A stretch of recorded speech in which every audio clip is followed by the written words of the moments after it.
thoughts on a camp where we don't know how hurt you are, but you haven't played any games yet. What's it been like? You're taking part, but you're not taking part. What's it been like for you? I don't know. The only thing I'm missing is a couple of games. So I feel I'm taking part. It's got a lot of skates in, a lot of work in. So it's I feel like I've been a part of it, but yeah, the game parts. It's always nice to get into a couple of those before the season. Fair point. I guess you wouldn't have been playing in 5 preseason games by this point, right? No, probably not. Probably not. Not anymore. Used to. What's the plan? You think you got a chance to get into a couple games before the season starts? Yeah, hopefully. We'll see what the plan is.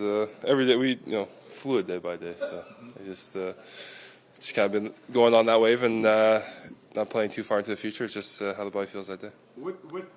You're not going to tell us everything about your injury. I get that. Yeah. But you went through all the captive skates. You look like a normal guy out there. You're practicing. You look like everybody else, but you can't play games. What is it that we're trying to, what is it that happens in the game? Is it just contact, I guess? I mean, there's I would say there's elements of the game that ramp up probably in games. There's I think you get the physical aspect of practice and camp, which I've been fully involved in, and those are usually set up in a way that it's predictable, where people are coming from, where the contact's coming from, whatnot. And then games are a little more unpredictable. So if you go through an injury, you ramp it up step by step, and I think we've gone through a lot of steps at this point. Do you see the benefit of being on the, like Matthias wasn't able to be, as an example, wasn't able to be on the ice with the team last year this time, and you are. Do you see the benefit of that, at least, without being able to play games? Yeah, 100%. I think in my the way I feel is I've gone out there and skated a bunch. I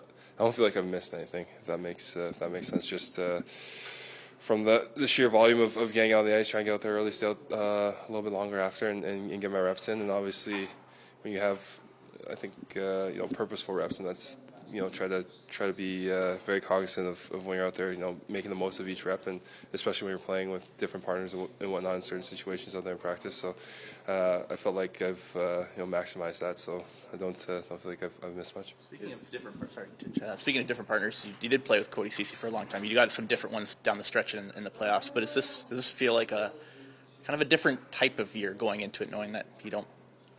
Cody's not here, and you're not going to have your regular partner, so to speak. Yeah, I mean, our decor is a little.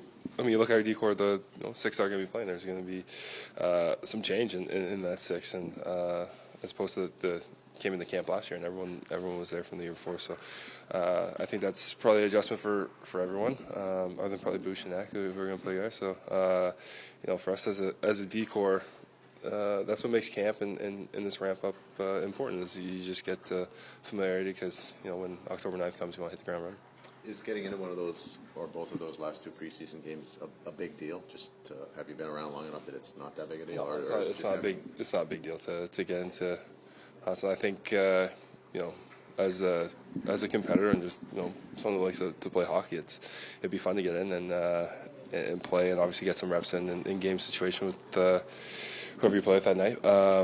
But it's not the end all be all. That's not the way. I don't think anyone sees it as the end all be all. There's at the end of the day, the objective is to be at 100% when the season opens up, and whatever route that is, it's on me to be prepared mentally and physically when that happens. The decision-making process, how does that go down? Is it you're saying that I want to go, or I'm not ready? Because you're a morning skate guy. You're always involved. So. Mm-hmm. I'm getting old now. I'm skate guy all the time. No, there's our training staff is second to none. I truly believe, and there's so much attention to detail. And obviously, I've over the course of my career, get to know your body more and more. So yeah, a lot of conversation goes on, and like I said, we take it a day at a time. Do the morning skates feel earlier with 2 kids, or do they feel almost later because you're up earlier? How does that work? Oh, way later. They feel way later. Yeah, I've been up for a couple hours by that point. Hey, you have to. Your job's going to be to help bring a new young player into this league and make them comfortable, and help a guy like, if it's Ty Emberson, who's played only 30 games. How does that frame your season? How does that make it? Is it much? I know you got to try to take care of yourself here, but maybe you got to try to take care of someone else as well. Yeah, I think the best way to help someone else is to be at the top of your own game, and that's for me. I got to be at the top of my game for this season, and then when it starts and carry it throughout, and that's where my focus is, and through example and leading that way, that's where I'll come from. Your game, what would you change, or what will you change, or do you change anything from your conversations with Paul Coffey between last year and this year? What kind of defenseman do you want to be? Is there, see anything different? Well, I just want to be myself, play the way I'm capable of playing. That's I think I have a pretty good picture of that in my mind. So if I can play my capabilities in the way I feel I can play, that's all that matters. Just a little similar question, but do you feel like there's a way you need to change in order to kind of mesh with Ty? Like, because he's a bit different maybe than Cody. Is there? Yeah, I mean, every partner, every D-man is a little bit different to play with. But like I said, I think you take care of your own work, and everything else kind of. It's odd how it all seems to mesh together.